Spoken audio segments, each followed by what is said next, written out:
முருகா சரணம். வாழ்க வளமுடன். வெற்றிவேல் முருகனுக்கு அரோகரா. இன்றைய நாள் இனிய நாளாக அமைய எல்லாம் வல்ல அப்பன் முருகனின் அருள் எல்லோருக்கும் கிடைக்கப் பெறுக.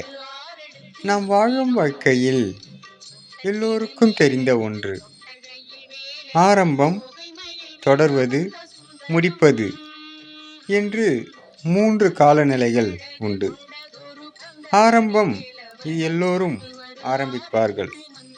தொடர்வது, முடிப்பது என்பது அவரவர் மனநிலை பொறுத்தே அமைகிறது. அந்த செயல் அதுபோன்று நடைபெறுகிறது. சிலர் இந்த 3 செயலையும் நினைத்து கூட பார்க்க மாட்டார்கள். மற்றவர்களை ஒன்றியே வாழ்ந்து காலத்தை வீணாக்கி விடுவார்கள். அப்பன் முருகனருளால் சகலமும் பெற்று வளமுடன் நலமுடன் வாழ எல்லாம் வல்ல முருகனருள் கிடைக்கப் பெறுக. முருகனின் மக ரவி முருகன்.